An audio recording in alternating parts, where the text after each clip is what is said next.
reflected and said to themselves, you know what, we didn't do some things right. And so we've got a whole bunch of new ideas out here that we want to present to you that we think are going to help put us on the path of strong growth. That's not what happens. The chairman of their committee has said we would do the exact same things as we did before Obama took office. Well, we know where that led. And a perfect example is the debate we're having on taxes right now.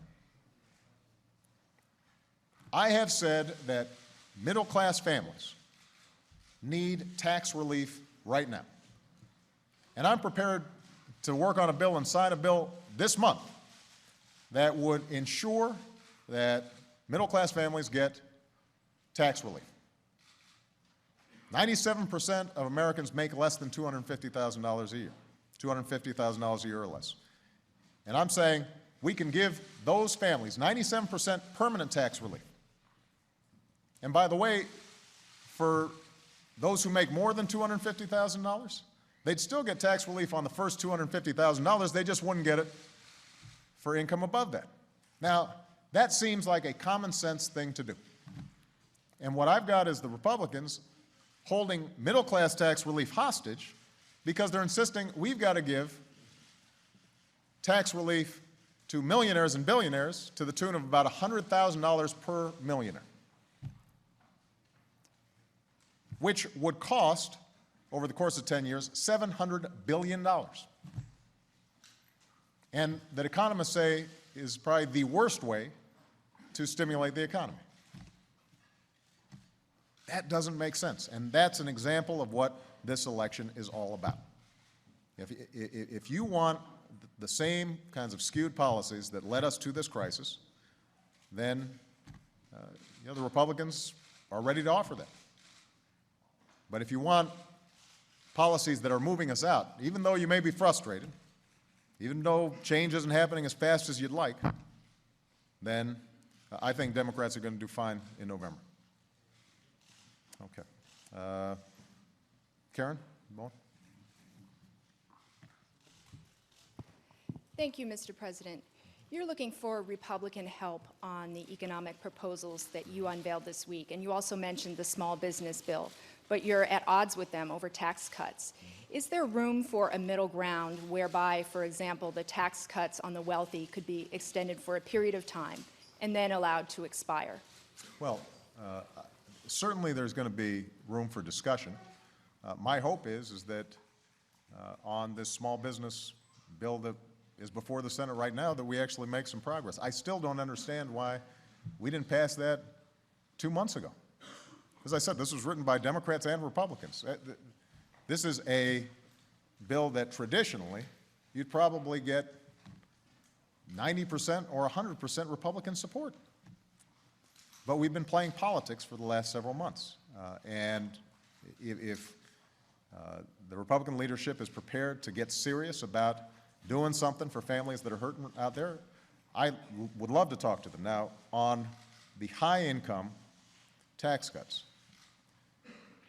my position is let's get done what we all agree on.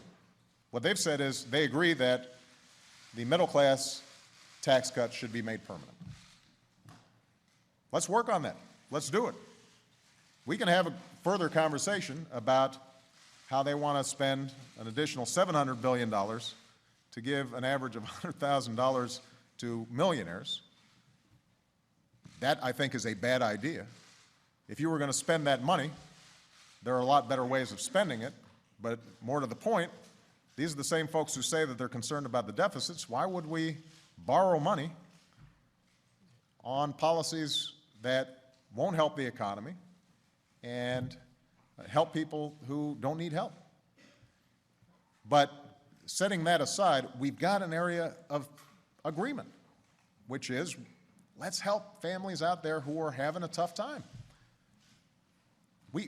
As I said, we could this month give every American certainty and tax relief up to $250,000 a year.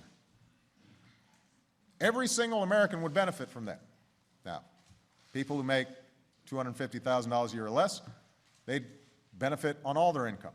people who make $1 million would benefit on a quarter of their income. But the point is that that's something that we can all agree to. Why hold it up? Why hold the middle class hostage in order to do something that most economists don't think makes sense? So, what I'm saying is let's do what we agree to and that the Americans, people overwhelmingly agree to, which is let's give certainty to families out there that are having a tough time. Chip Reed.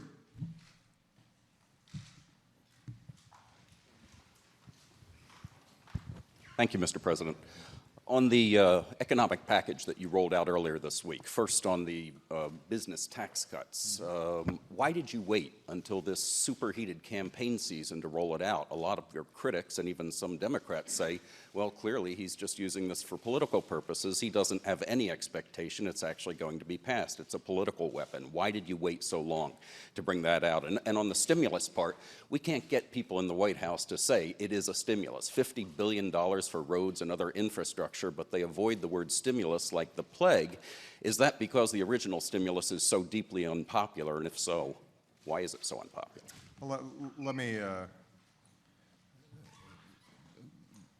me go back to when I first came into office. We had an immediate task, which was to rescue an economy that was tipping over a cliff. And we put in place an economic plan that 95% of economists say substantially helped us avoid a depression. A third of those were tax cuts, by the way. A third of that economic plan was tax cuts for individuals and for small businesses. So we haven't, this notion that we waited until now to put forward a series of plans, Chip, we've, just on the small business issue alone, we have cut taxes for small businesses 8 times during the course of the last 18 months. So we're hardly Johnny-come-latelys on this issue. Now, when you put all the things we've done together, it has made a difference. 3 million people have jobs that wouldn't have them otherwise had we not taken these steps. The economy would be in much worse shape. But as I said before, we're not where we need to go yet, which means that if we're not there yet, what else can we do? And the proposals that we've put forward are ones that historically, again, have garnered bipartisan support. A research and development tax credit so that companies that are investing in research here in the United States, which is part of what's going to keep us growing and keep us innovative, let's make sure that companies are strongly incentivized to do that. Making sure that their expensing, accelerated business depreciation, is happening in 2011, so that if companies are sort of sitting on the sidelines right now, not sure whether they should invest, let's give them an incentive to go ahead and invest now to give that a jump start. On infrastructure, we've got a highway bill that traditionally is done every 6 years, and what we're saying is let's ramp up what we're doing. Let's beef it up a little bit because we've got this infrastructure all across the country that everybody from governors to mayors to economists to engineers of all political stripes have said is holding us back in terms of our long-term competitiveness. Let's get started now, rebuilding America. And in terms of paying for some of these things, let's stop giving tax breaks to companies that are shipping jobs overseas. Let's stop incentivizing that. Let's give tax breaks to companies that are investing right here in the United States of America. Those are all common sense approaches. Historically, as you know, you've been around this town for a long time, usually Republicans and Democrats agree on infrastructure. Usually Republicans and Democrats agree on making sure that research and development investments are made right here in the United States. And so let's get it done.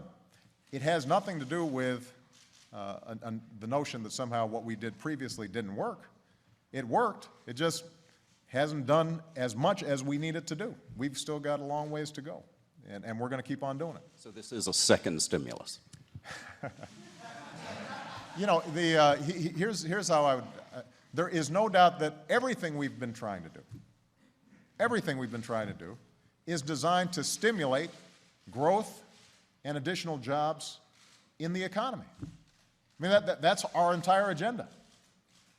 So I have no problem with people saying the president is trying to stimulate growth and hiring. Isn't that what I should be doing? I would assume that's what the Republicans think we should do, to stimulate growth and jobs. And I will keep on trying to stimulate growth and jobs for as long as I'm President of the United States. Hans Nichols. I can ask you in a verb because of noun. That's my real question. It's now been more than 2 months since the Financial Regulatory Bill has passed. A centerpiece of that was what you talked about as Consumer Financial Protection Bureau, and yet you haven't named a head. Is Elizabeth Warren still a leading candidate? And if not, are you worried about some sort of Senate hurdle for her confirmation? Thank you. Yeah.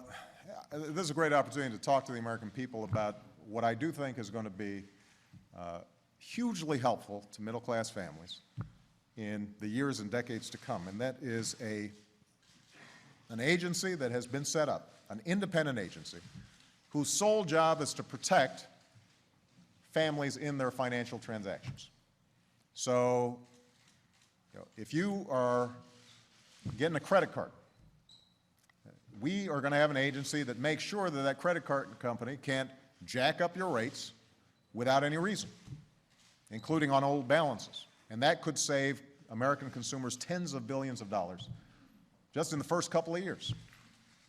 If you are out there looking for a mortgage, and we all know that part of the problem with the financial crisis was that folks were peddling mortgages that were unstable, that had these huge balloon payments, that people didn't fully understand. Well, now there's going to be some oversight in terms of how mortgages are shaped, and people are going to actually have to know what they're getting, what they're buying into.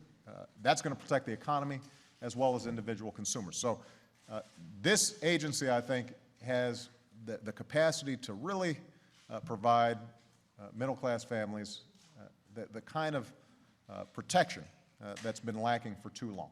Now, the idea for this agency was Elizabeth Warren's. She's a dear friend of mine. She's somebody I've known since I was in law school. And I have been in conversations with her. She is a tremendous advocate for this idea. It's only been a couple of months, and this is a big task standing up this entire agency. So I'll have an announcement soon about how we're going to move forward. I think what's fair to say is that I have had conversations with Elizabeth over the course of these last couple of months, but I'm not going to make an official announcement until it's ready. Are you unofficially concerned about a Senate confirmation? I'm concerned about all Senate confirmations these days. I mean, if I nominate with somebody res- for with dog respect- catcher, But with respect to Elizabeth Warren, are you? Hans, I wasn't trying to be funny. I am concerned about all Senate nominations these days. I've got people who've been waiting for 6 months to get confirmed, who nobody has an official objection to, and who were voted out of committee unanimously, and I can't get a vote on them. We've got judges who are pending. We've got people who are waiting to help us on critical issues like Homeland Security. And it's very hard when you've got a determined minority in the Senate that insists on a 60-vote filibuster on every single person that we're trying to confirm. Even if after we break the filibuster, it turns out that they get 90 votes. They're just playing games. And as I think Senator Voinovich said very well, it's time to stop playing games. All right. Chuck Todd.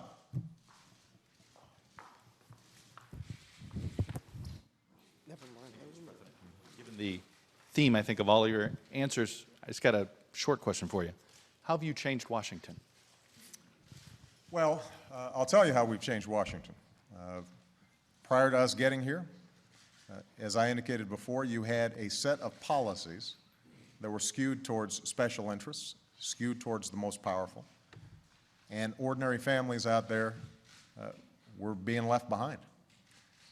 And since we've gotten here, whether it's making sure that folks who can't get health insurance because of pre-existing condition can now get health insurance, or children who didn't have coverage now have coverage, whether it's making sure that credit card companies have to actually post in understandable ways what your credit card rates are, and they can't jack up existing balances in arbitrary ways, whether it's making sure that we've got clean water and clean air for future generations, whether it's making sure that tax cuts go to families that need it as opposed to folks who don't.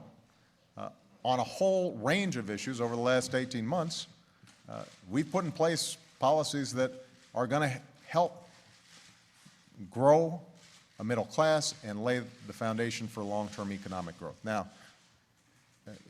if you're asking why haven't I been able to create a greater spirit of cooperation in Washington, I think that's fair. I'm as frustrated as anybody by it. I think part of it has to do with the fact that when we came into office, we came in under very tough economic circumstances. And I think that some of the Republican leaders made a decision.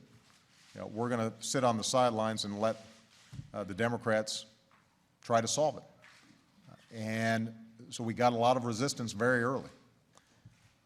I think what's also true is that when you take on tough issues like health care or financial regulatory reform, where special interests are deeply entrenched, there's a lot of money at stake for them, and where the issues are so complicated that it drags on for a long time, you end up having a lot of big fights here in town, and it's messy, and it's frustrating, and well, and so,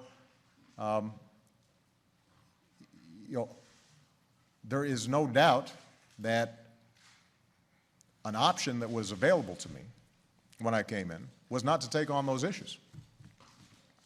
I mean, we could have decided, you know what, even though we know that the pace of accelerating healthcare costs is going to bankrupt this economy and bankrupt businesses and bankrupt individuals, and even though we know that there are 30 million people, and that's a growing number of people who don't have health insurance, we could have said, you know what, that's just too controversial.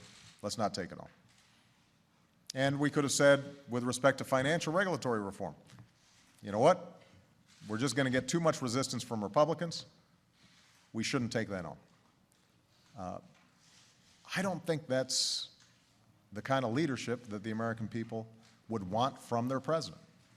Are there things that I might have done during the course of 18 months that would,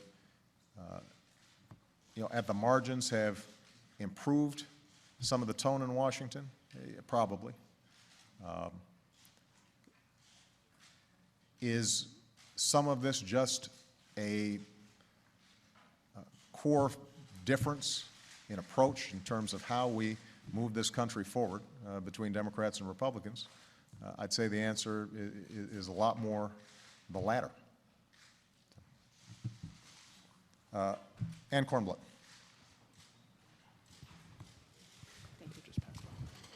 Thank you, Mr. President. 9 years after the September 11th attacks, why do you think it is that we are now seeing such an increase in suspicion and outright resentment of Islam, especially given that it has been one of your priorities to improve relations with the Muslim world? I think that at a time when the country is anxious generally and going through a tough time, then fears can surface, suspicions, divisions can surface in a society. And so I think that plays a role in it. one of the things that I most admired about President Bush was after 9/11, him being crystal clear about the fact that we were not at war with Islam.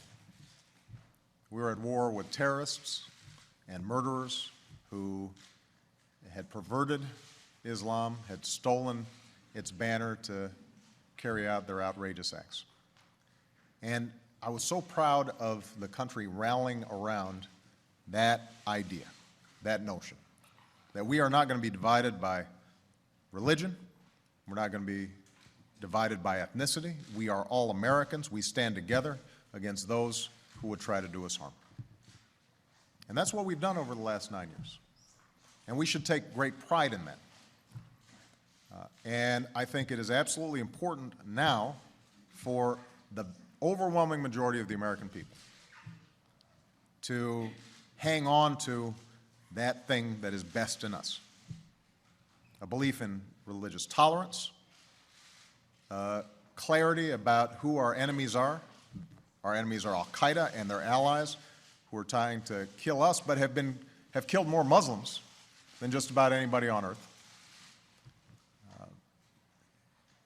We have to make sure that we don't start turning on each other. And I will do everything that I can, as long as I'm President of the United States, to remind the American people that we are one nation under God. And we may call that God different names, but we remain one nation.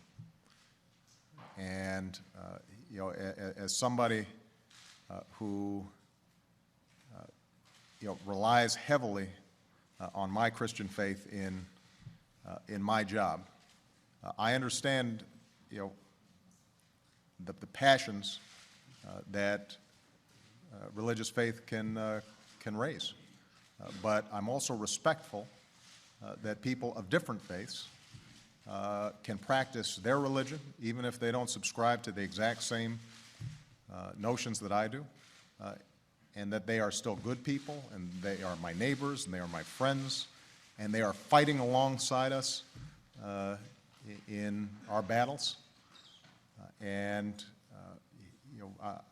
I want to make sure that this country retains that sense of purpose. And I think tomorrow is a wonderful day for us to remind ourselves of that. Okay. Natasha Mozgovaya, we're of Haaretz. Is she here?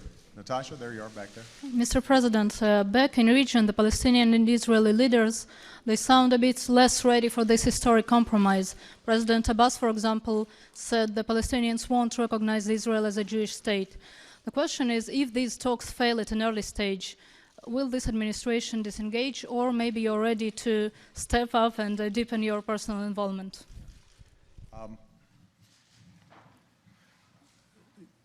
President Abbas and Prime Minister Netanyahu were here last week, and they came with a sense of purpose and seriousness and cordiality that, frankly, exceeded a lot of people's expectations.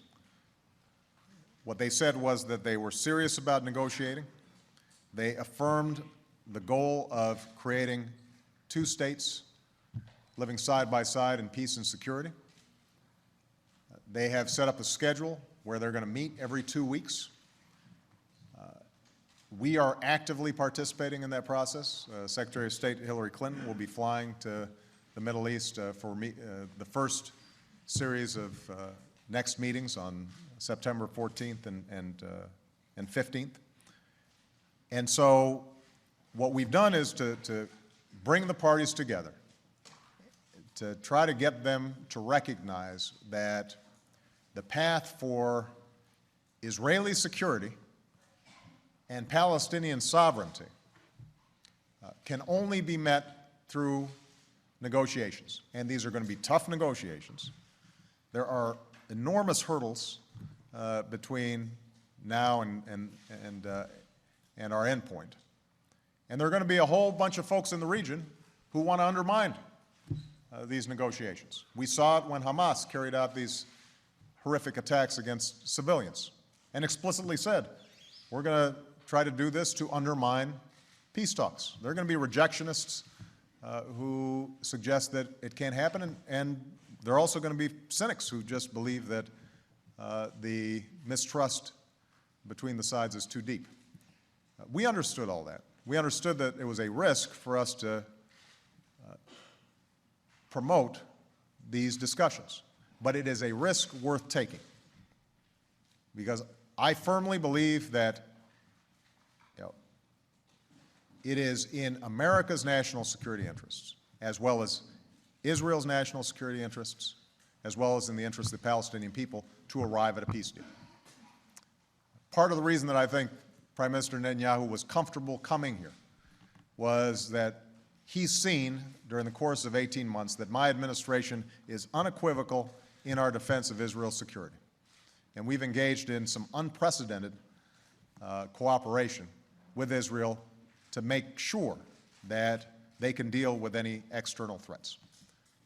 But I think he also came here understanding that to maintain Israel as a Jewish state that is also a democratic state, this issue has to be dealt with. I think President Abbas came here despite great misgivings and pressure from the other side because he understood the window for creating a Palestinian state is closing. And there are a whole bunch of parties in the region who purport to be friends of the Palestinians, and yet do everything they can to avoid the path that would actually lead to a Palestinian state, would actually lead to their goal. And so the two parties need each other. That doesn't mean it's going to work. Ultimately, it's going to be up to them. We can facilitate, we can encourage, we can tell them that we will stand behind them in their efforts and are willing to contribute as part of the broader international community in making this work, but ultimately the parties have to make these decisions for themselves. And I remain hopeful, but this is going to be tough, and I don't want anybody out there thinking that it's going to be easy. The main point I want to make is it's a risk worth taking because the alternative is a status quo that is unsustainable. And so if these talks break down, we're going to keep on trying. Over the long term, it has the opportunity, by the way, also to change the strategic landscape in the Middle East in a way that would be very helpful. It would help us deal with an Iran that has not been willing to give up its nuclear program. It would help us deal with terrorist organizations in the region. So this is something in our interests. We're not just doing this to feel good. We're doing it because it'll help secure America as well. Jake Tapper.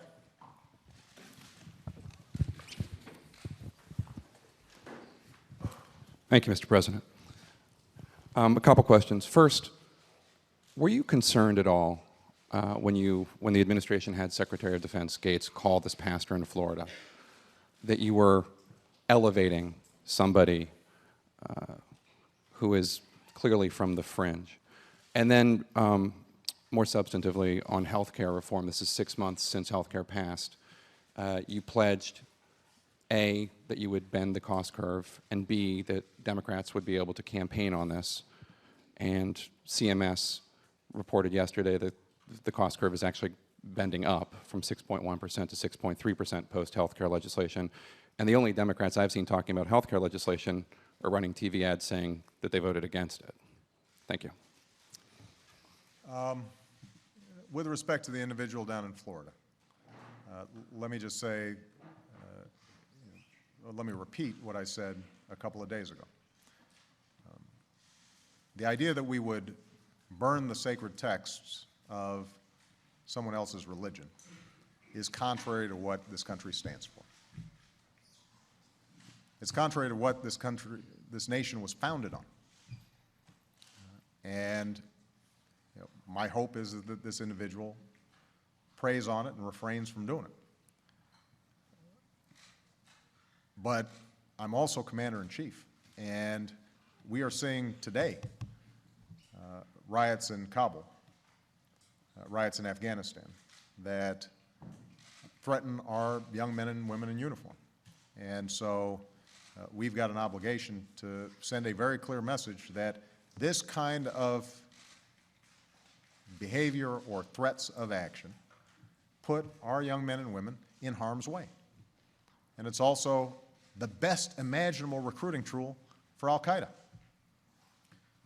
And although this may be one individual in Florida, part of my concern is to make sure that we don't start having a whole bunch of folks all across the country think this is the way to get attention. This is a way of endangering our troops, our sons and daughters, fathers and mothers, husbands and wives who are sacrificing for us to keep us safe. And you don't play games with that.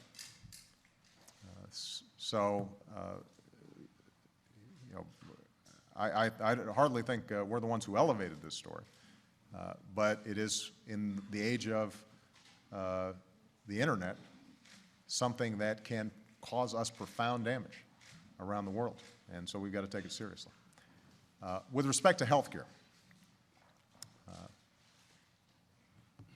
what I said during the debate is the same thing I'm saying now, and it's the same thing I will say 3 or 4 years from now. Bending the cost curve on health care is hard to do. We've got hundreds of thousands of providers and doctors and systems and insurers.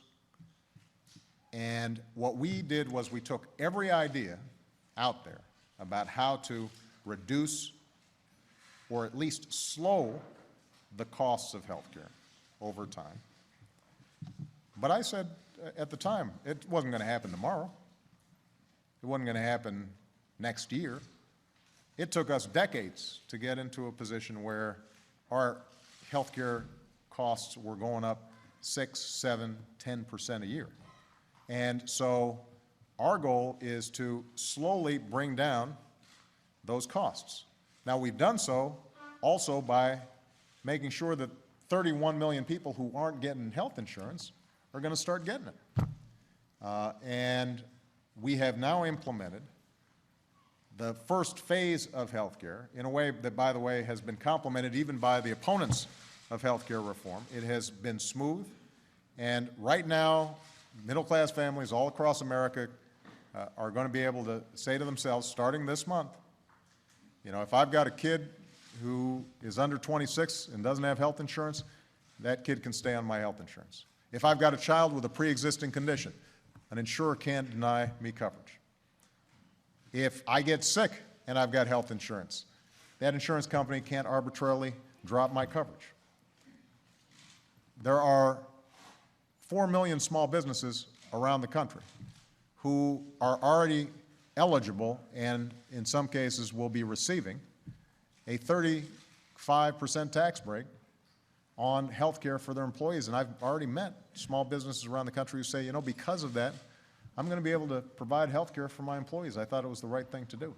So The CMS study from February predicted a 6.1% increase, and now post-health care, 6.3%, so it seems to have bent it up. no, as I said, Jacob, I haven't read the entire study. Maybe you have. But you know, if what the reports are true, what they're saying is that as a consequence of us getting 30 million additional people health care, at the margins that's going to increase our costs. We knew that. We didn't think that we were going to cover 30 million people for free, but that the long-term trend in terms of how much the average family is going to be paying for health insurance is going to be improved as a consequence of health care. And so our goal on health care is if we can get, instead of health care costs going up 6% a year, it's going up at the level of inflation, maybe just slightly above inflation, we've made huge progress. And by the way, that is the single most important thing we could do in terms of reducing our deficit. That's why we did it. That's why it's important, and that's why we're going to implement it effectively. Sorry, Okay. and then the House Democrats running against health care, if you could comment on that. Well, we're in a political season where every candidate out there has their own district, their own makeup, their own plan, their own message. And in an environment where we've still got 9.5% unemployment, people are going to make the best argument they can right now, and they're going to be taking polls of what their particular constituents are saying and trying to align with that oftentimes. That's how political races work. April Ryan. Thank you, Mr. President. I want to ask a couple questions. On the economy, could you discuss your efforts at reviewing history as it relates to the poverty agenda, meaning LBJ and Dr. King? And also, since Senate Republicans are holding up the issue of Cobell and Pigford II, can you make any assurances before you leave office that you will make sure that those awards are funded? Let me take the second question first. For those who aren't familiar, Cobell and Pickford relate to settlements surrounding historic discrimination against minority farmers who weren't oftentimes provided the same benefits as everybody else under the USDA. It is a fair settlement. It is a just settlement. We think it's important for Congress to fund that settlement. We're going to continue to make it a priority. With respect to the history of fighting poverty, I got my start in public service as a community organizer working in the shadow of steel plants that have been closed in some of the poorest neighborhoods on the south side of Chicago. That's what led me to want to serve. And so, I am constantly thinking about how do we create ladders for communities and individuals to climb into the middle class. Now, I think the history of anti-poverty efforts is that the most important anti-poverty effort is growing the economy and making sure there are enough jobs out there. Single most important thing we can do. It's more important than any program we could set up. It's more important than any transfer payment that we could have. If we can grow the economy faster and create more jobs, then everybody is swept up into that virtuous cycle. And if the economy is shrinking and things are going badly, then the folks who are most vulnerable are going to be those poorest communities. So what we want to focus on right now is broad-based job growth and broad-based economic expansion. And we're doing so against some tough headwinds because, as I said, we are coming out of a very difficult time. We've started to turn the corner, but we're not there yet. And so that is going to be my central focus. How do I grow the economy? How do I make sure that there's more job growth? That doesn't mean that there aren't some targeted things we can do to help communities that are especially in need. And probably the most important thing we can do after growing the economy generally is how can we improve school systems in low-income communities. And I am very proud of the efforts that we've made on education reform, which have received praise from Democrats and Republicans. This is one area where actually we've seen some good bipartisan cooperation.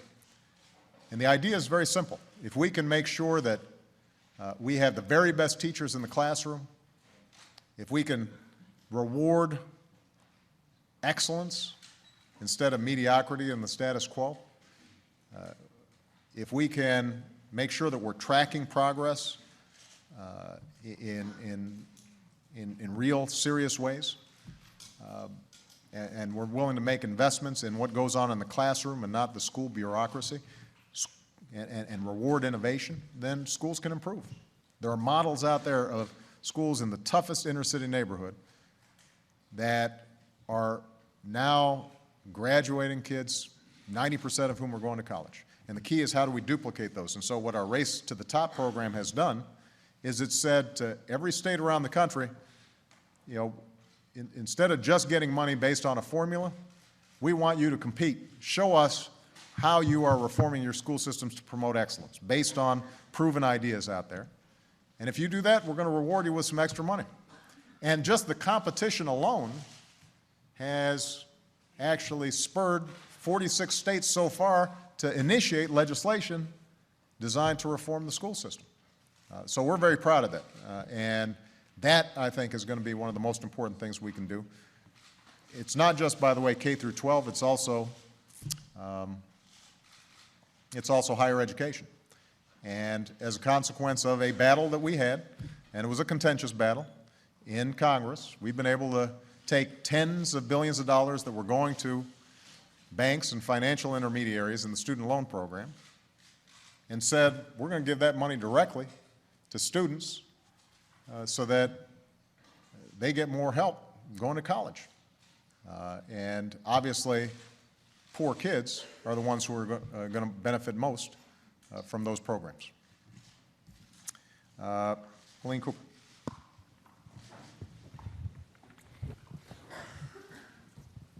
Thank you, Mr. President. Two questions, one on Afghanistan. How can you lecture Hamid Karzai about corruption when so many of these corrupt people are on the U.S. payroll? And on the Middle East, do you believe that Israeli Prime Minister Benjamin Netanyahu should extend the settlement moratorium as a gesture to peace? And if he doesn't, what are you prepared to do to stop the Palestinians from walking? Okay. On Afghanistan, we are in the midst of a very difficult but very important project. I just want to remind people why we're there the day before September 11th. We're there because that was the place where al-Qaeda launched an attack that killed 3,000 Americans.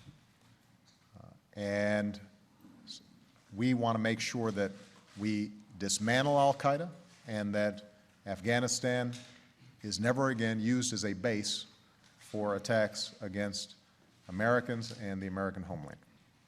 Now, Afghanistan is also the second poorest country in the world. It's got a illiteracy rate of 70%. It has a multi-ethnic population that mistrusts oftentimes each other. And it doesn't have a tradition of a strong central government. So what we have done is to say we are going to, after 7 years of drift, after 7 years of policies in which, for example, we weren't even effectively training Afghan security forces, what we've done is to say we're going to work with the Afghan government to train Afghan security forces so they can be responsible for their own security.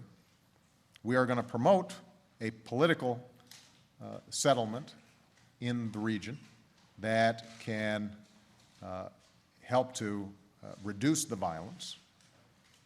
We are going to encourage an Afghan government that can deliver services for its people. And we're going to try to make sure that as part of helping President Karzai stand up a broadly accepted, legitimate government, that corruption is reduced. And we've made progress on some of those fronts. I mean, when it comes to corruption, I'll just give you an example. 4 years ago, 11 judges in the Afghan legal system were indicted for corruption. This year, 86 were indicted for corruption. We have seen Afghan-led efforts that have gone after police commanders, significant business people in Afghanistan. But we're a long way from where we need to be on that. Every time I talk to President Karzai, I say that as important as it is for us to help you train your military and your police forces, the only way that you are going to have a stable government over the long term is if the Afghan people feel that you're looking out for them. And that means making sure that the tradition of corruption in the government is reduced. And we're going to keep on putting pressure on them on that front. Is it going to happen overnight? Probably not. Are there going to be occasions where we look and see that some of our folks on the ground have made compromises with people who are known to have engaged in corruption? You know, we're reviewing all that constantly, and there may be occasions where that happens. And I think you're certainly right, Helene, that we've got to make sure that we're not sending a mixed message here. So one of the things that I've said to my national security team is, let's be consistent in terms of how we operate across agencies. Let's make sure that our efforts there are not seen as somehow giving a wink and a nod to corruption. If we are saying publicly that that's important, then our actions have to match up across the board. You know, but it is a challenging environment in which to do that. Now, with respect to Prime Minister Netanyahu and the Middle East, a major bone of contention during the course of this month is going to be the potential lapse of the settlement moratorium. The irony is that when Prime Minister Netanyahu put the moratorium in place, the Palestinians were very skeptical. They said, this doesn't do anything. And it turns out, to Prime Minister Netanyahu's credit and to the Israeli government's credit, the settlement moratorium has actually been significant. It has significantly reduced settlement construction in the region. And that's why now the Palestinians say, you know what, even though we weren't that keen on it at first, or we thought it was just window dressing, it turns out that this is important to us. What I've said to Prime Minister Netanyahu is that given so far the talks are moving forward in a constructive way, it makes sense to extend that moratorium so long as the talks are moving in a constructive way. Because ultimately, the way to solve these problems is for the two sides to agree what's going to be Israel, what's going to be the state of Palestine. And if you can get that agreement, then you can start constructing anything that the people of Israel see fit in undisputed areas. Now, I think the politics for Prime Minister Netanyahu are very difficult. His coalition, I think there are a number of members of his coalition who've said, we don't want to continue this. And so you know, one of the things that I've said to President Abbas is, you've got to show the Israeli public that you are serious and constructive in these talks, so that the politics for Prime Minister Netanyahu, if he were to extend the settlement moratorium, would be a little bit easier.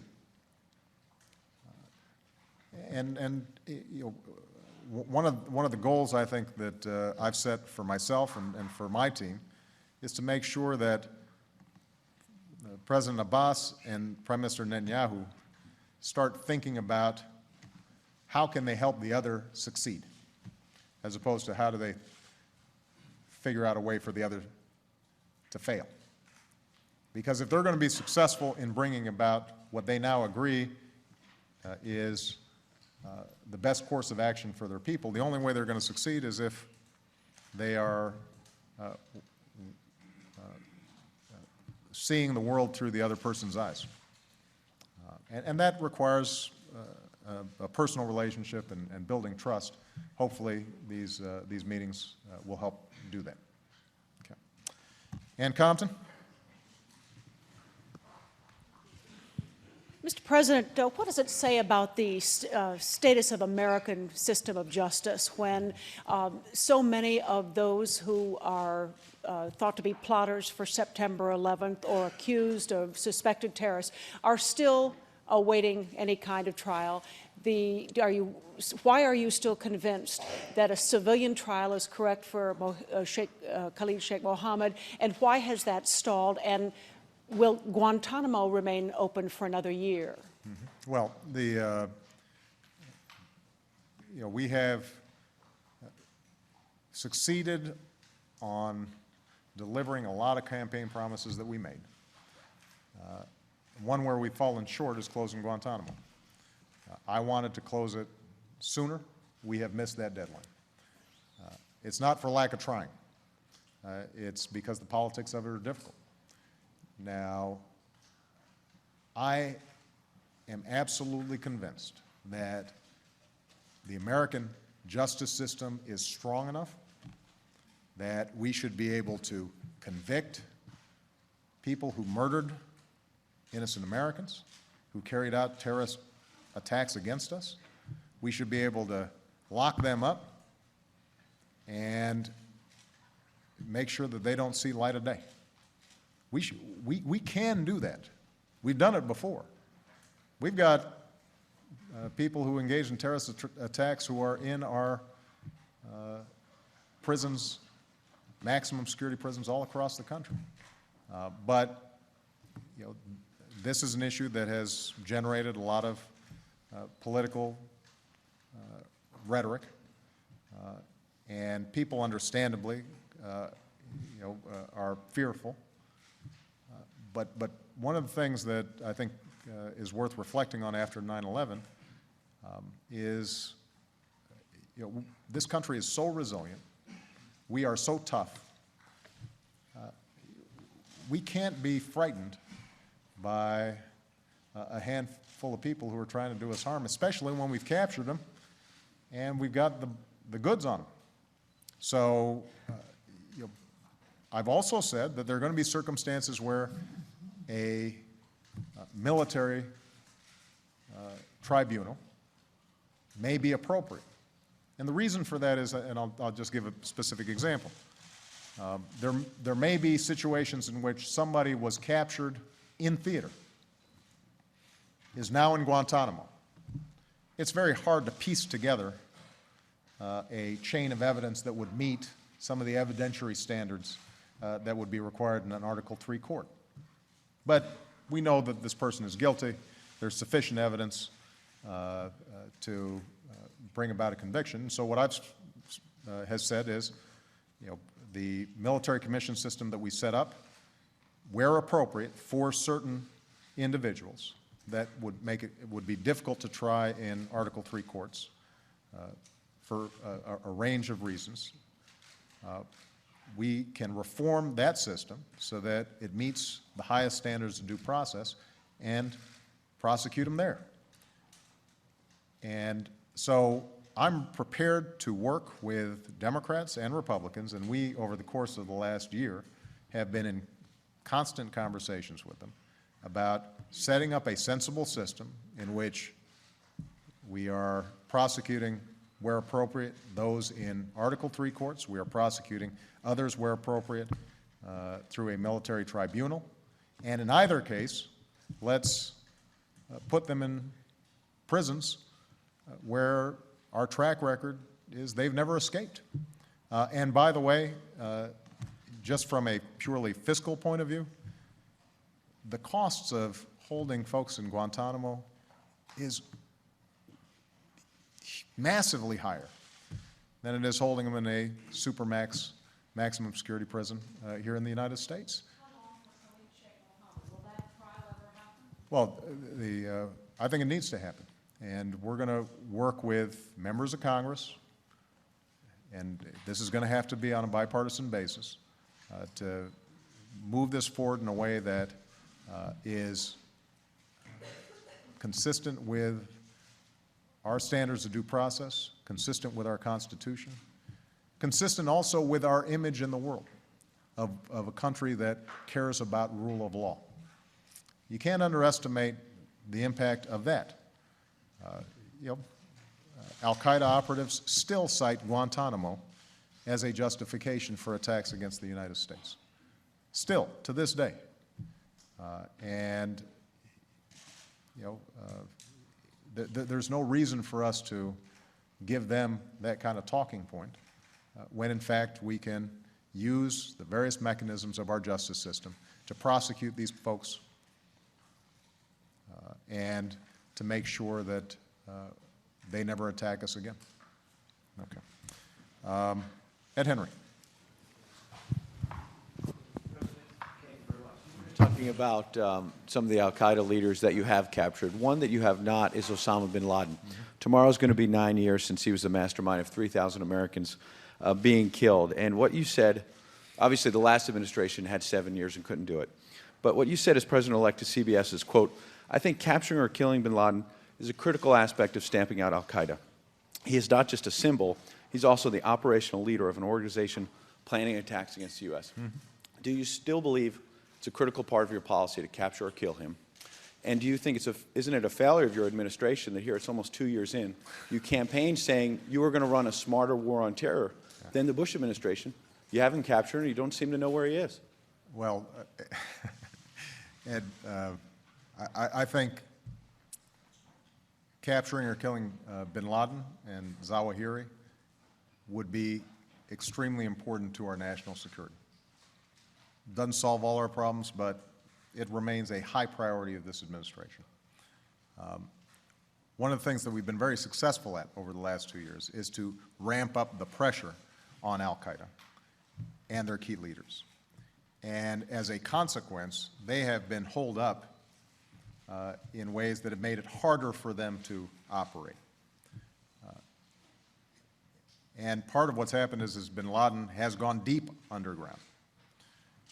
Even Zawahiri, who is more often out there, has been much more cautious.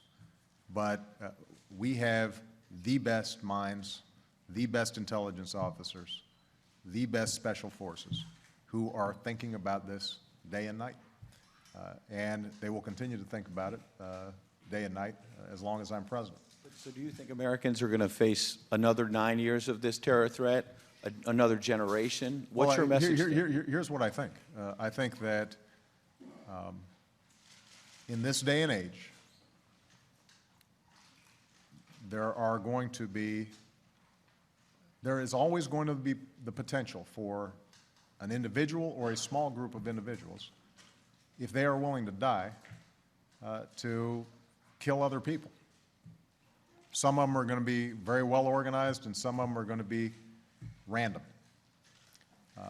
That threat is there, and it's important, I think, for the American people to understand that and not to live in fear. It's just a reality of today's world that there are going to be threats out there. We have, I think, greatly improved our homeland security since 9/11 occurred. You know, I am constantly impressed with the dedication that our teams apply to this problem. They are chasing down every thread, not just from al-Qaeda, but any other actor out there that might be engaging in terrorism. They are making sure that even what might appear to be a lone individual who has very little organizational capacity, if they make a threat, they follow up. But one of the things that I want to make sure we do as long as I'm president and beyond my presidency is to understand America's strength in part comes from its resilience, and that we don't start losing who we are or overreacting if, in fact, there is the threat of terrorism out there. We go about our business. We are tougher than them. Our families and our businesses and our churches and mosques and synagogues and our Constitution, our values, that's what gives us strength. And we are going to have this problem out there for a long time to come, but it doesn't have to completely distort us, and it doesn't have to dominate our foreign policy. What we can do is to constantly fight against it. And I think ultimately we are going to be able to stamp it out, but it's going to take some time. Last question. Wendell.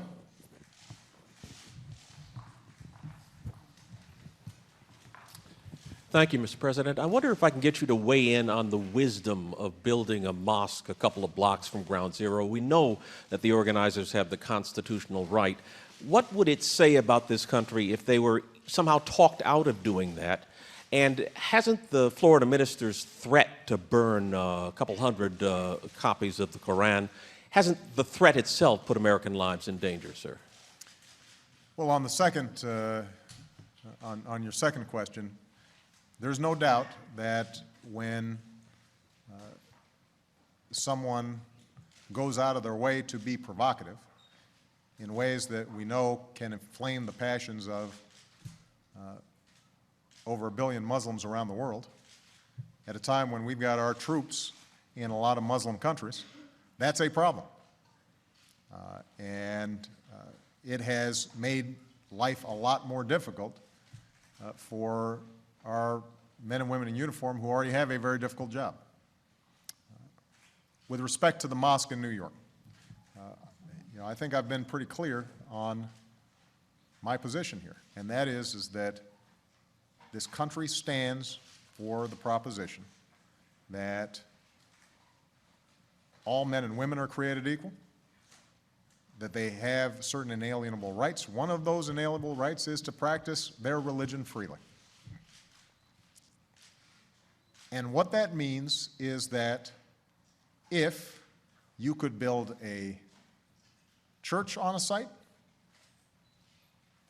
you could build a synagogue on a site, if you could build a Hindu temple on a site, then you should be able to build a mosque on the site. Now, I recognize the extraordinary sensitivities around 9/11. I've met with families of 9/11 victims in the past. I can only imagine the continuing pain and anguish and sense of loss that they may go through. And tomorrow we, as Americans, are going to be joining them in prayer and remembrance. But I go back to what I said earlier. We are not at war against Islam. We are at war against terrorist organizations that have distorted Islam or falsely used the banner of Islam to engage in their destructive acts. And we've got to be clear about that. We've got to be clear about that because if we're going to deal with the problems that Ed Henry was talking about, if we're going to successfully reduce the terrorist threat, then we need all the allies we can get. The folks who are most interested in a war between the United States or the West and Islam are Al-Qaeda.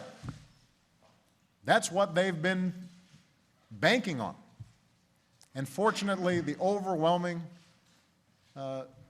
majority of Muslims around the world are peace-loving, are interested in the same things that you and I are interested in.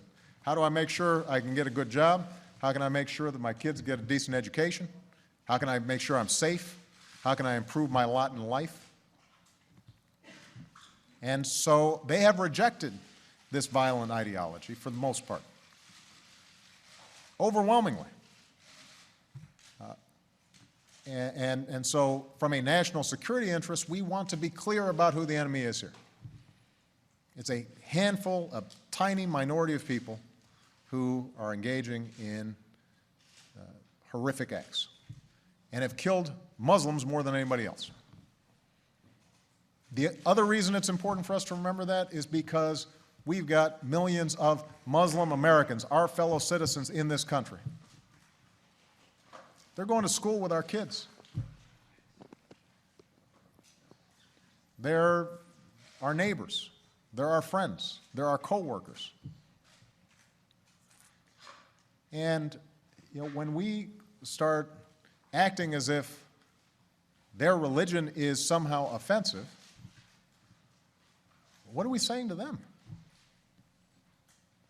I've got Muslims who are fighting in Afghanistan in the uniform of the United States Armed Services. They're out there putting their lives on the line for us,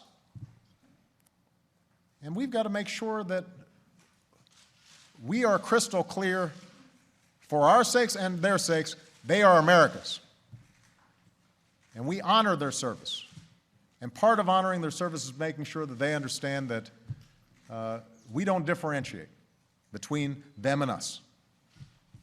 It's just us.